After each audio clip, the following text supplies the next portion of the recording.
Bienvenue sur notre émission spéciale témoignage. Tout en espérant que vous allez bien, vous avez été bénis autrefois sur notre émission en parlant de ces expériences spirituelles. Je m'en vais aujourd'hui vers vous pour faire la continuité de cet endroit que nous étions en train d'être bénis, parlant du lieu de contentieux, le lieu de règlement des comptes. Un verset biblique a été prononcé lorsque l'âme a été disqualifiée. C'était la parole de la sainteté de Dieu qui reprochait les âmes pour leur méchanceté. Quoiqu'ils ont connu Christ sur la terre, ils n'ont pas vécu comme la parole de Dieu leur a exigé, ils n'ont pas reflété l'image de Dieu. Ils privilégiaient leur relation avec le Seigneur, mais négligeaient leur relation avec la société.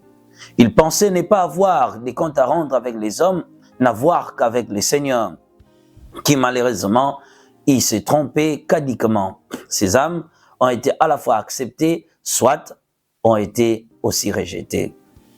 Bien-aimés, dans le théâtre de l'ascension et de refus des âmes dans cet endroit, comme je me suis limité autrefois et que je continue, nous sommes arrivés dans cet endroit, il y avait l'âme d'un homme.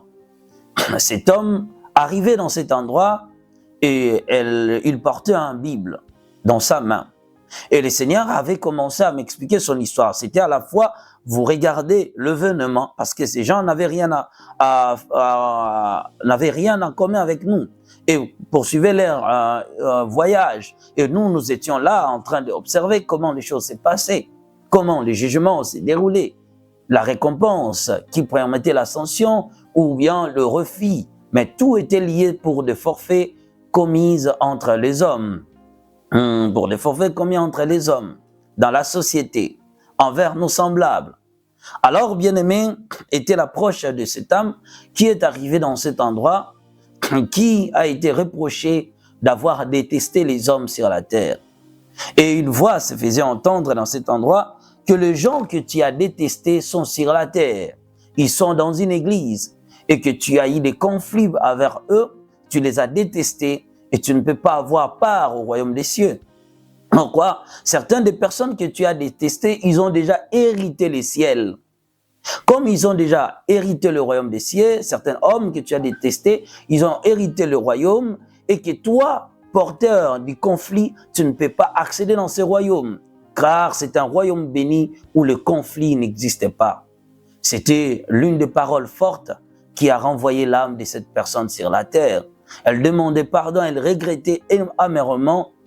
Elle demandait pardon, que Dieu se souvienne de sa conduite, que Dieu se souvienne qu'il lui a servi sur la terre, qu'il a parlé de sa part, qu'il a prié pour les malades, qu'il a prêché la bonne nouvelle. Mais en revanche, son âme a été renvoyée sur la terre. Lisons un passage biblique avant de vous expliquer ce que le Seigneur m'avait parlé pour cet homme. Nous sommes dans le livre de Matthieu chapitre 7, le verset 21, et je descends. Ceux qui me disent, Seigneur, Seigneur, n'entreront pas tous dans le royaume des cieux, mais seulement ceux qui font la volonté de mon Père qui est dans les cieux.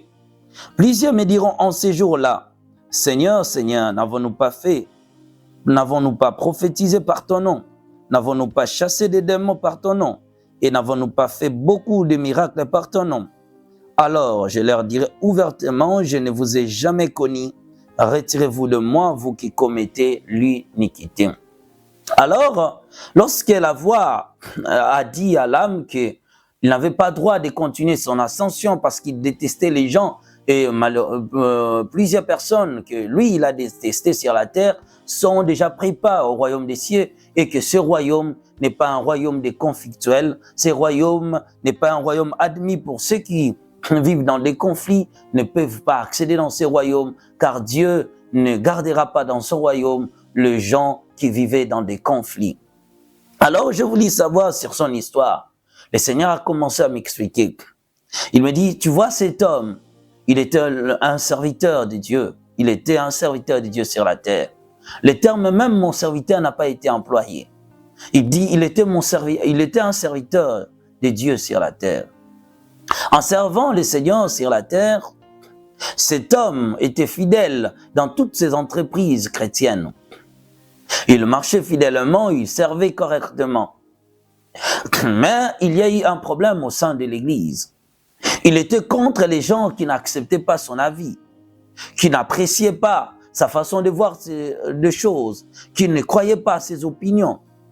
Lorsque quelqu'un n'appréciait pas sa proposition sur un problème au sein de l'Église, ou bien son opinion, parce qu'il était dans un collège de serviteurs de Dieu, lorsque quelqu'un ne croyait pas à ce qu'il lui disait, ou n'acceptait pas sa proposition, lui gardait cela dans son cœur.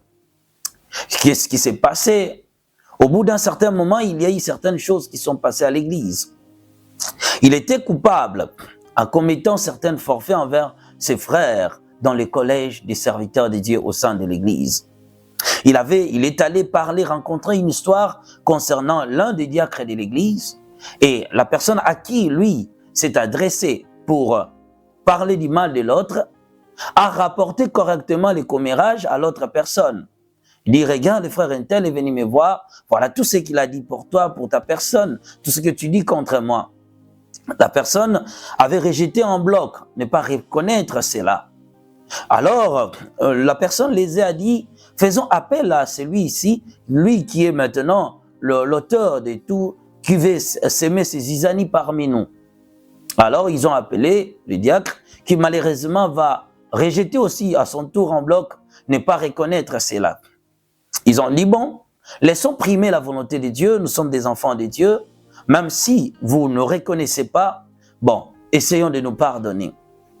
Ils ont fait semblant de prier ensemble, ils ont commencé à prier. Les autres étaient réellement sincères. En reconnaissant leurs fautes, nous prenons 1 Jean, chapitre 2, le verset 9 au verset 11. Les autres ont été sincères envers lui. Ils priaient sérieusement. Mais lui, dans son cœur, il a gardé cela. Quoi qu'il était fautif, au lieu d'essayer de pardonner les autres, il a gardé cela dans son cœur. Après, ils ont eu le temps de partager la parole de Dieu. Ils ont eu le temps de manger ensemble. Ils ont dit, voilà, nous sommes des serviteurs de Dieu. Nous avons essayé de résoudre à l'amiable le problème et nous pouvons maintenant continuer notre chemin. Ils sont sortis de cet endroit. Lui est rentré avec ses conflits dans son cœur. Il est allé parler à sa femme qui, au lieu aussi de la soutenir, de dire à son mari, non, non, non, ce n'est pas bien ce que vous faites. Comme les autres ont dit que rejetons cela, continuons la vie. La femme aussi a commencé à parler. Pourquoi on peut te ridiculiser de la sorte? C'est inadmissible. Cela n'a fait que renforcer sa haine envers ses frères. Et le Seigneur dit, le temps a passé, ils ont continué leur vie sur la terre. Le frère qui était avec lui dans ce même problème l'ont précédé à l'éternité. Ils sont morts avant lui. Étant sans tache ni ride, ils ont pris leur ascension dans le royaume. Et lui, il a vécu sur la terre 20 ans après eux. Malgré qu'ils sont morts, lui était toujours resté avec cette tache dans son cœur.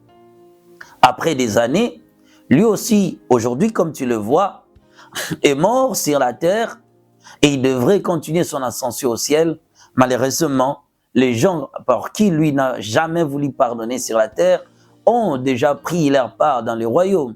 Alors lui ne peut pas entrer là-bas. Pourquoi? Parce qu'il sera porteur d'un conflit qui n'existait pas.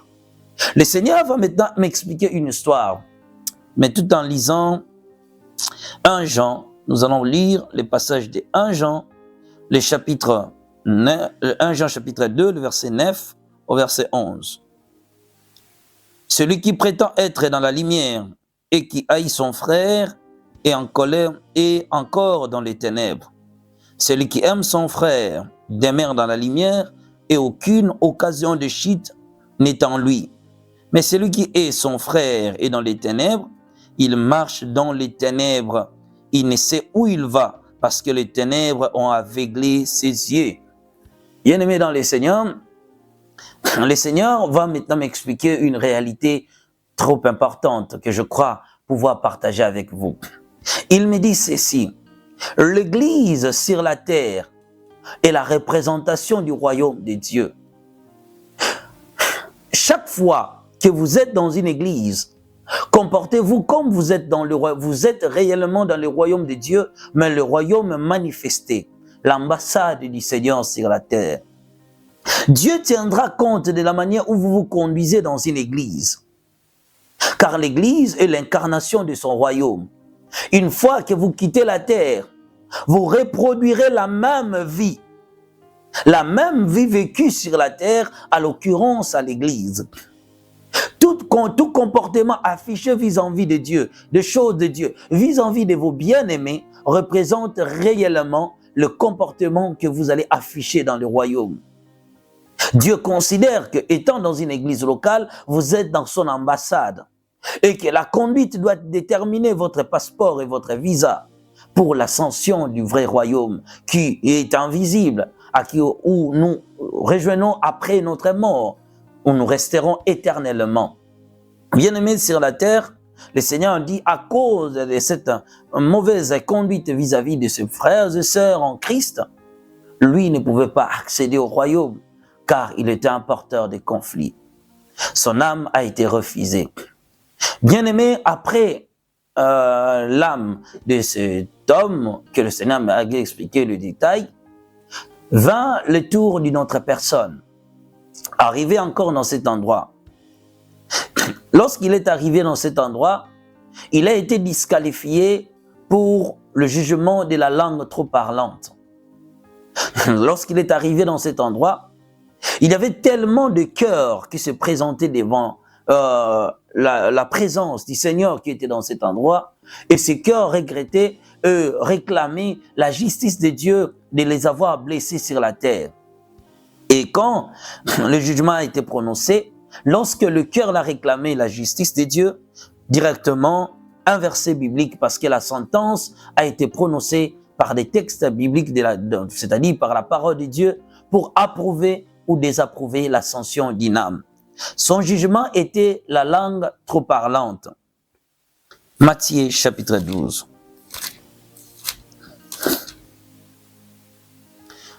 Matthieu chapitre 12, le verset 36. Il est dit ceci.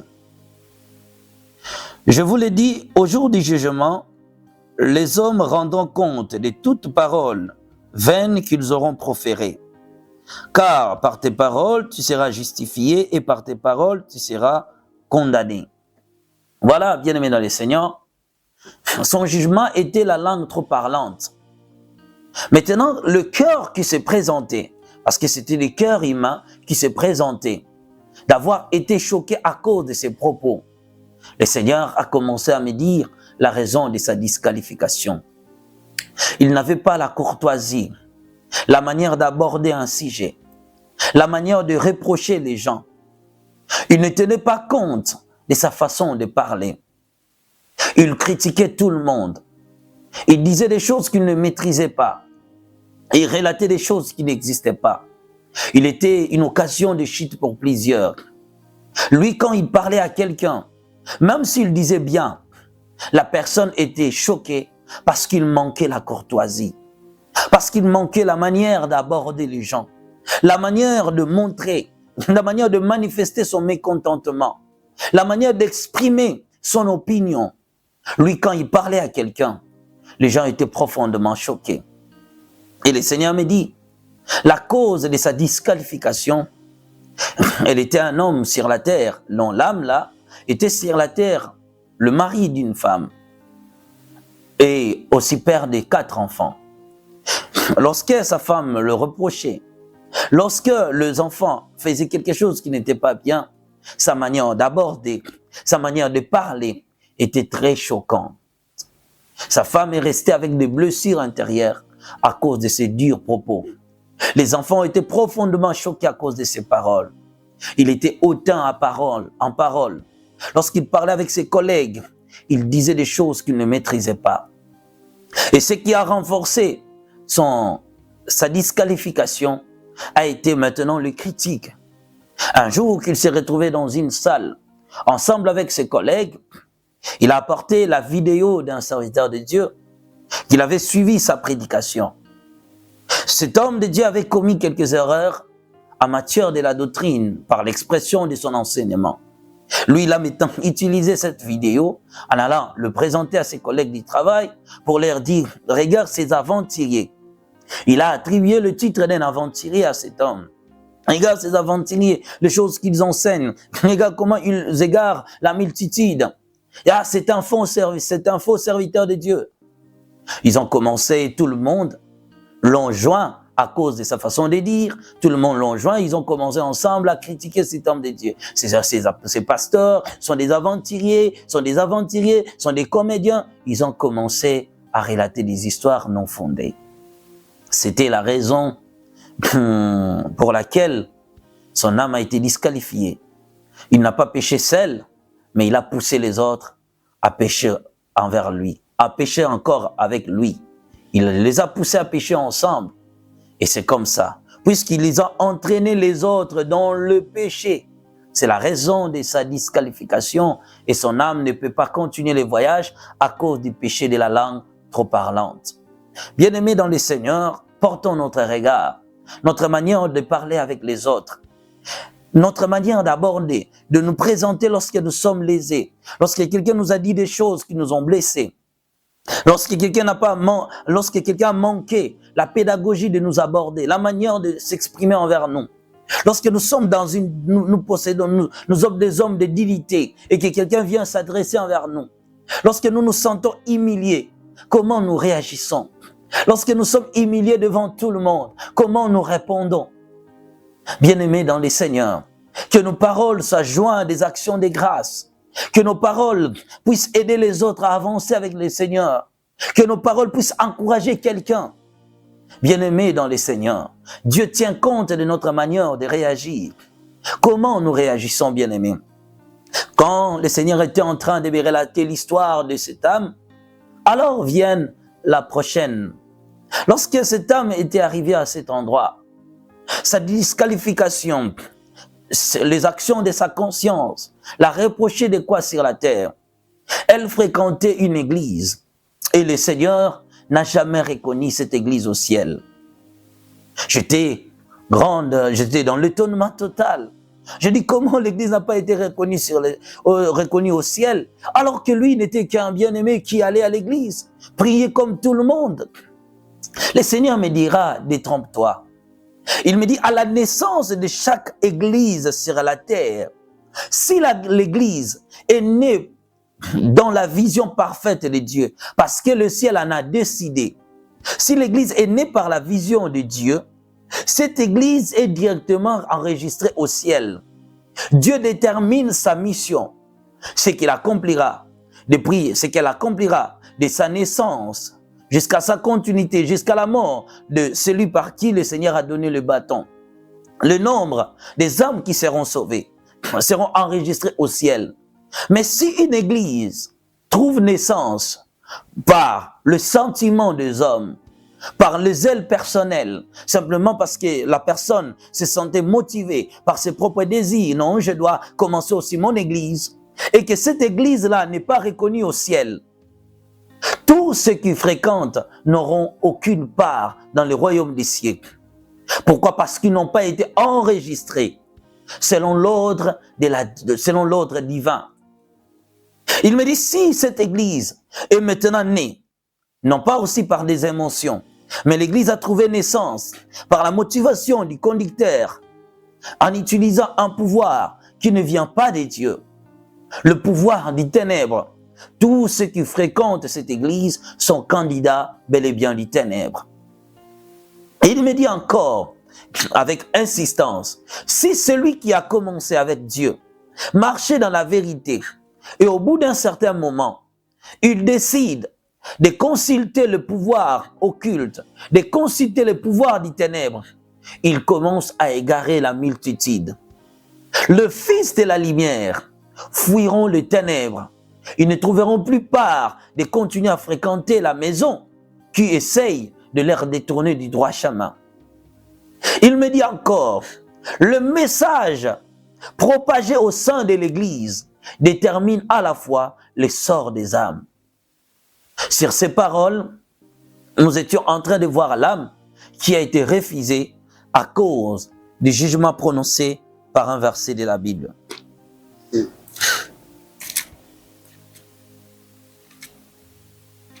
Nous sommes dans le livre De Matthieu chapitre 23, le verset 13. Malheur à vous, scribes et pharisiens hypocrites, parce que vous fermez aux hommes le royaume des cieux. Vous n'y entrez pas vous-même et vous n'y laissez pas entrer ceux qui veulent entrer.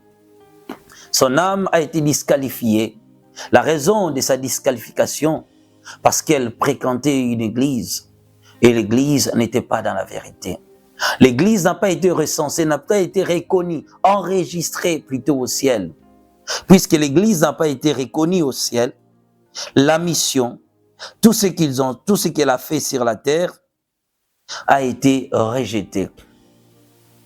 Bien-aimé dans le Seigneur me dit ceci: ceux qui fréquentent de telles églises sont ceux qui me servent sous ma colère.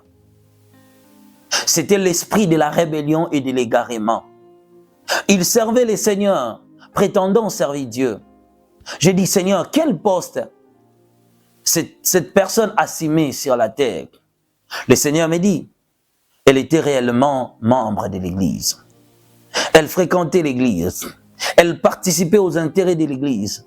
Elle respectait tout ce qu'on leur disait.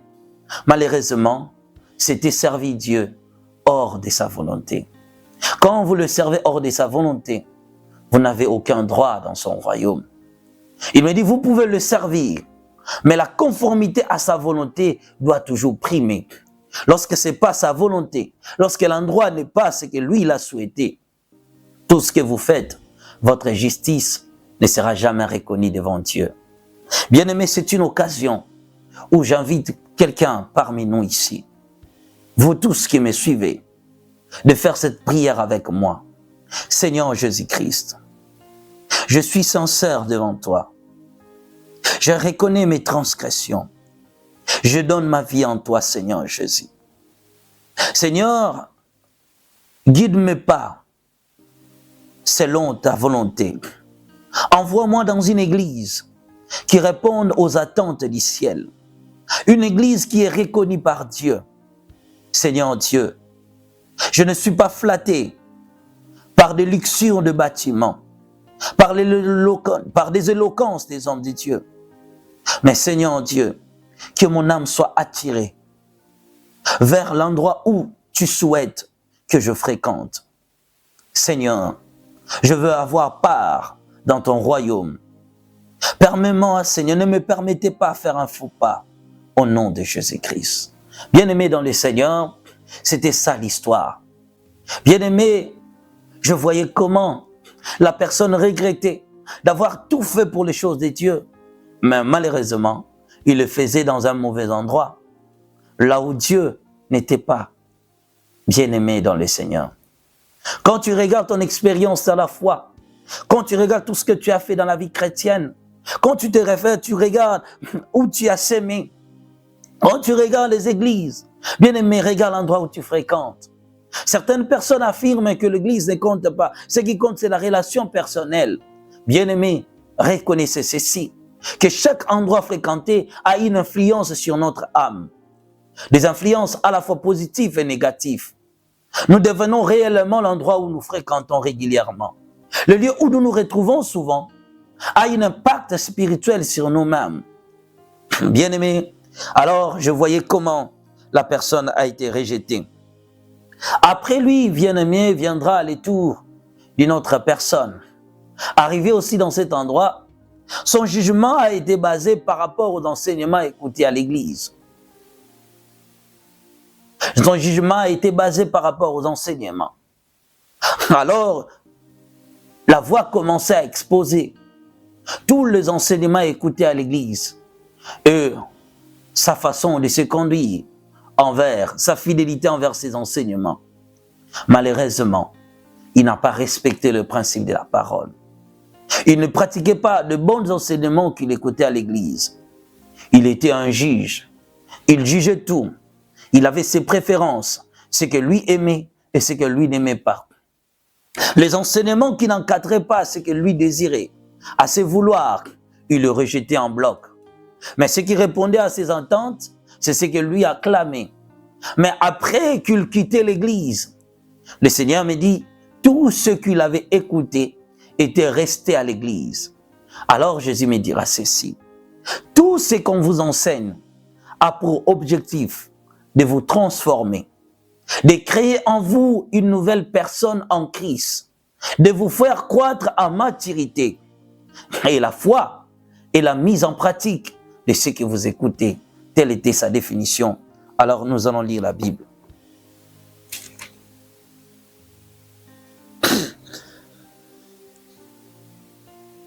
Matthieu chapitre 7, le verset 24. C'est pourquoi quiconque attend ces paroles que j'ai dites et le met en pratique sera semblable à un homme prudent qui a bâti sa maison sur les rocs. La pluie est tombée, les torrents sont venus, le vent a soufflé et se sont jetés contre cette maison. Elle n'est point tombée parce qu'elle était fondée sur les rocs. Mais quiconque attend ces paroles que je dis et ne les met pas en pratique sera semblable à un homme insensé qui a bâti sa maison sur le sable. La pluie est tombée, les torrents sont venus, le vent a soufflé et ont bâti cette maison. Elle est tombée et sa ruine a été grande. Bien-aimés dans le Seigneur, c'était comme ça. Comment cette âme a été aussi refoulée à cause de ses actions sur la terre. Après lui, je vis encore une autre personne qui était arrivée dans cet endroit de règlement des comptes. Son âme a été disqualifiée. La voix s'est fait entendre qu'elle était tellement trop distraite sur la terre et que son âme a été chargée de distractions. Elle ne pouvait pas continuer son ascension au ciel. 1 Corinthiens chapitre 7 verset 35.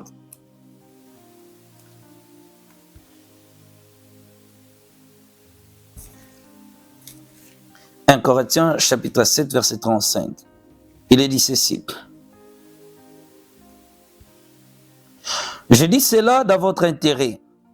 Ce n'est pas pour vous prendre au piège, c'est pour vous porter à ce qui est bienséant et propre à vous attacher au Seigneur sans distraction. » Bien-aimé dans le Seigneur a commencé à m'expliquer après sa disqualification du fait que son âme était chargée de vaines distractions du monde, et c'est la raison qu'il ne pouvait pas apprendre, plutôt continuer son ascension vers le royaume. Le Seigneur a commencé maintenant à me révéler l'état de son cœur. Je voyais au fond de son cœur des images. Je voyais des images de la télévision. Et quand je regardais ces postes téléviseurs, le Seigneur me dit, regarde la nourriture de son âme. On voyait qu'il regardait plus des théâtres. Il était tellement amoureux des théâtres et elle pouvait passer des heures, la moitié de la journée. Elle consacrait qu'une heure du temps ou 40 minutes pour la prière, qui n'était peut-être pas régulièrement. Il était toujours à l'église tous les jours. Il fréquentait l'église, le culte quotidiennement. Il respectait le culte de l'église. Mais après le culte, comme il ne travaillait pas, il passait des heures dans des distractions du monde. Il regardait beaucoup la télévision, des informations qui ne contribuaient pas à sa croissance, même intellectuelle, mais qui contribuaient à des divertissements inutiles. Il regardait plus des choses, des distractions, des divertissements. Cela remplissait son âme. Et le poids de ces divertissements l'empêchait maintenant de continuer son ascension au ciel. Et certaines images ne reflétaient pas le caractère des enfants de Dieu. Il regardait des images souillées, des images impies, des gens qui se dénidaient, des choses tellement sales, à tel point qu'il n'a pas protégé sa sainteté étant chrétien. Il n'avait pas compris qu'il devait veiller sur ce sur quoi il doit regarder. Il n'a pas veillé sur ce sur quoi il devait regarder pour protéger son salut, soit pour protéger son âme, soit pour protéger son intelligence. Pour lui, se divertir était plus important. Le temps où il devait se concentrer pour des choses utiles. Non pas seulement à la lecture de la Bible, non pas seulement à la prière, mais sur des choses qui devraient réellement contribuer pour sa croissance en étant un être humain. Il a rejeté cela sans tenir compte du jugement de Dieu.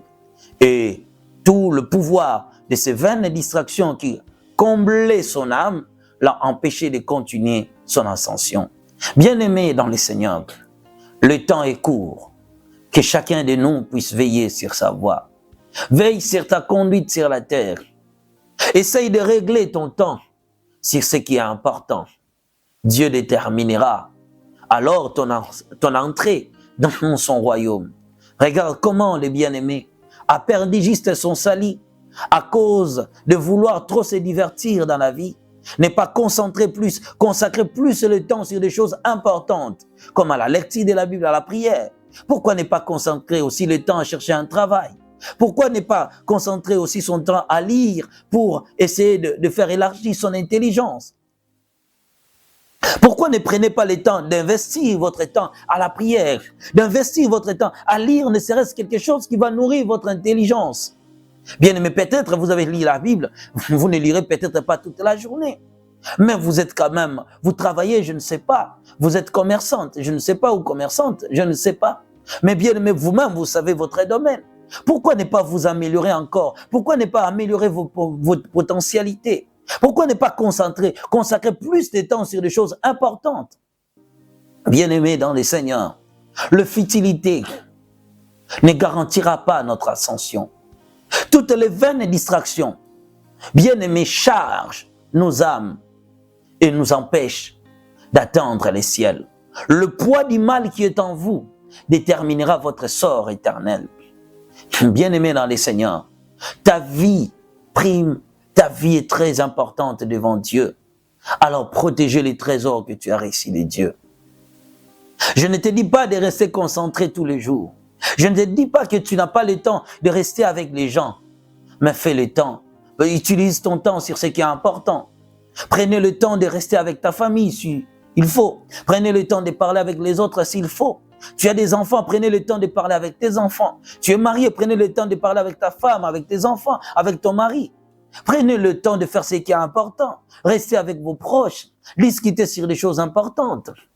Bien-aimés, ne garez pas votre âme pour de vains discours qui ne contribueront inutilement, qui ne contribueront pas à votre ascension. Bien-aimés, nous sommes appelés à protéger notre ascension.